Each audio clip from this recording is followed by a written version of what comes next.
Okay, I'm doing something a little bit different here.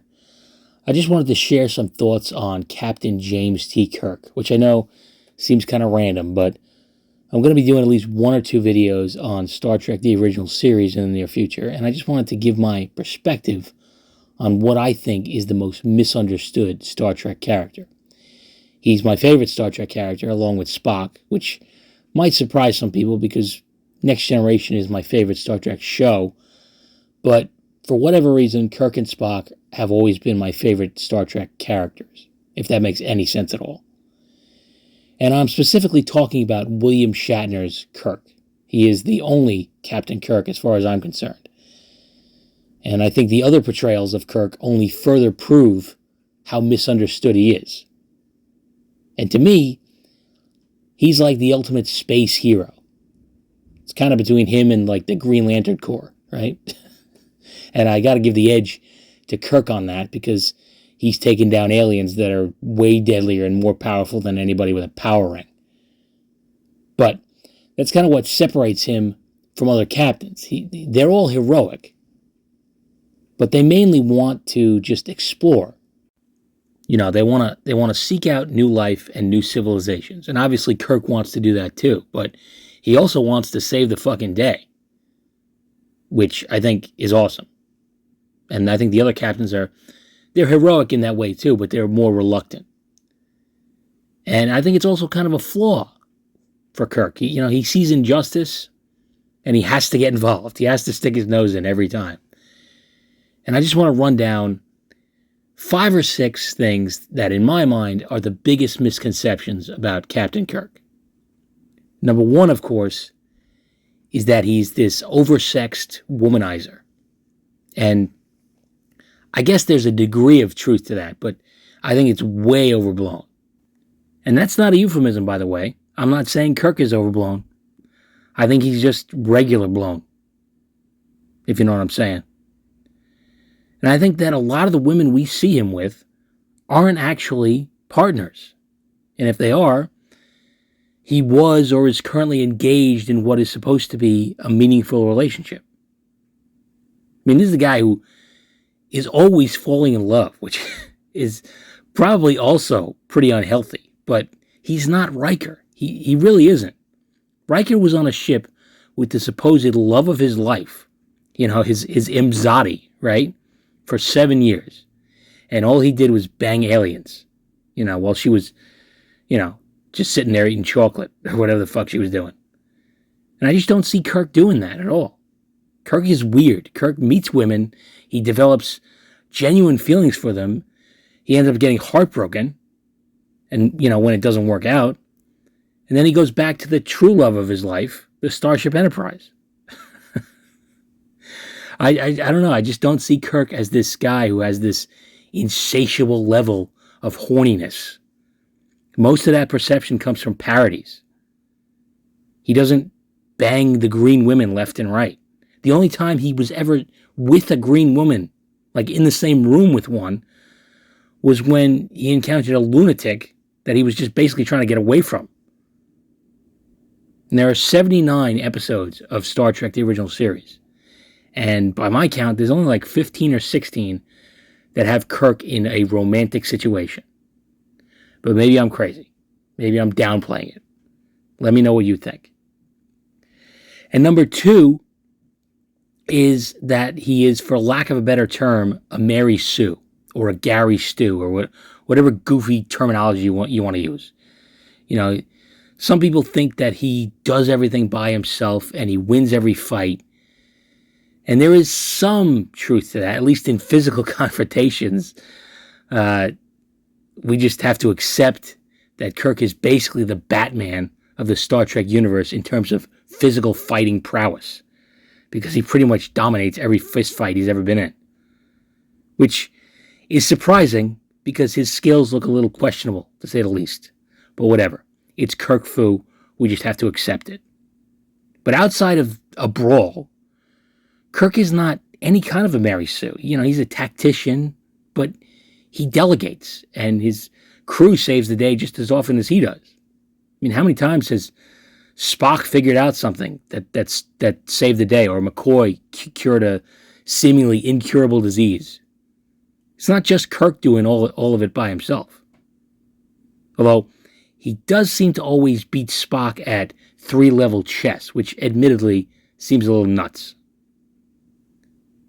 And the number 3 misconception, which totally contradicts the last one, is that he'd be nothing without Spock, which is just ridiculous. I mean, there are so many times where Kirk deals with a problem without Spock's help. I mean, a lot of times he will hear Spock's advice and completely ignore it, finding his own solution, which of course leads into the idea that he is a Mary Sue.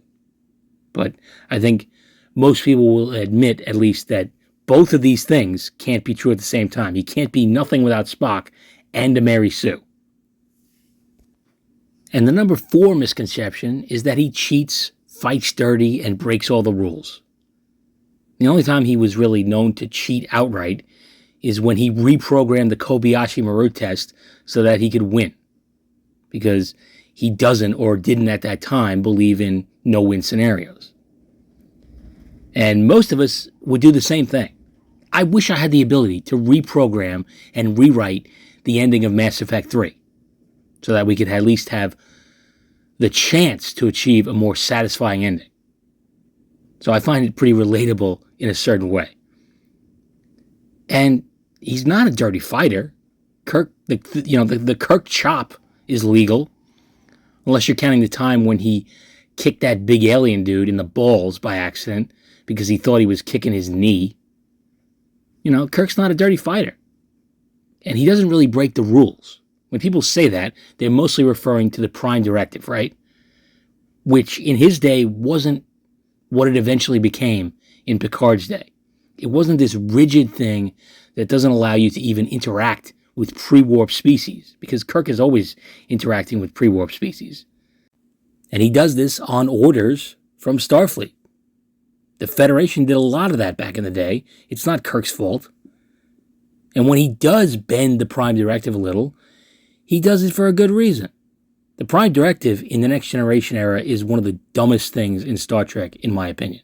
It's so rigid that it will prohibit Starfleet captains from any interference whatsoever.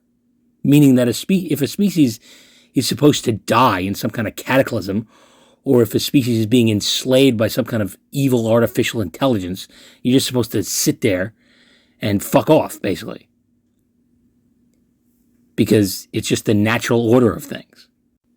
It's total non-interference, which is kind of ridiculous.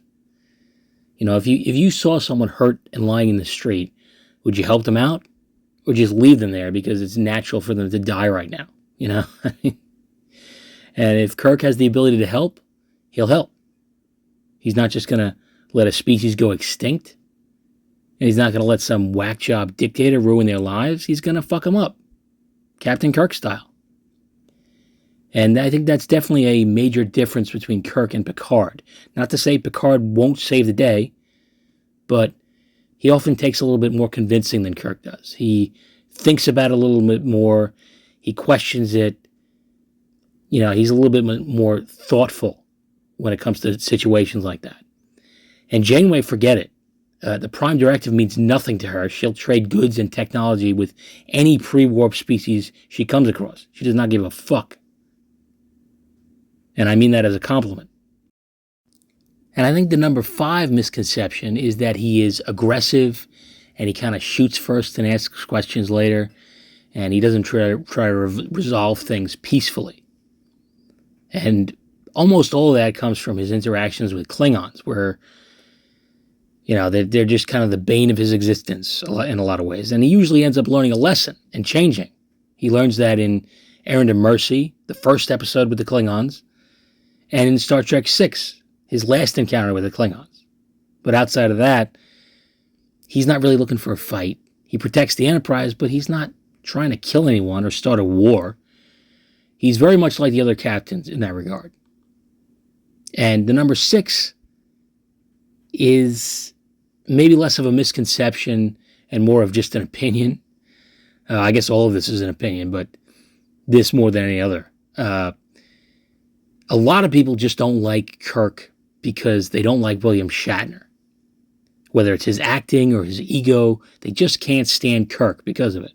And for me, his acting is not a negative. It's one of the reasons I love Kirk. I mean, when he goes crazy and hams it up, that's some of the most entertaining, hilarious shit I've ever seen.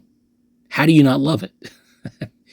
I mean, say what you want about William Shatner, but you can't say he's boring. And there's plenty of other times where he does show that he has the ability to be a good actor, at least in my opinion. You see it a lot in the movies. I mean, he is being genuine a lot of the time, and it's really great Star Trek. And when he does ham it up, 99% of the time, it's when he's like under the influence of some kind of crazy alien. So to me, that's a misconception that Kirk is this outlandish, cartoonish character because of the way Shatner plays him. And obviously there are some moments in the original series that are really not good. Not for Kirk or any of the characters, really. Prime example of that is Turnabout Intruder, which is among the worst episodes in all of Star Trek. It's pretty undeniably misogynistic, and it puts forth the idea that you have to be a man in order to be a starship captain. It also seems to outright state that there are no women captains in Starfleet, which we, of course, know isn't true.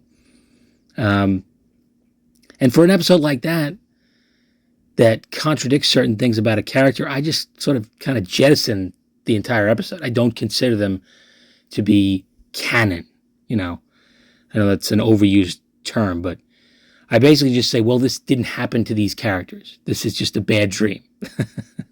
Kind of like how I look at Star Trek Picard. It's just my headcanon. And I think everybody has their own headcanon to one degree or another. But anyway, let me know how you feel about Kirk. I know I've babbled on about him, for almost 10 minutes now. And tell me if I'm off the mark. Am I crazy? Am I delusional? Or, am I just seeing what I want to see? Should I just shut the fuck up, about all this nerdy bullshit? Let me know. And my next commentary video is probably going to be an original series episode, so keep an eye out for that. I should have that up, I'm hoping tomorrow, but we'll see. But anyway, until then, take it easy.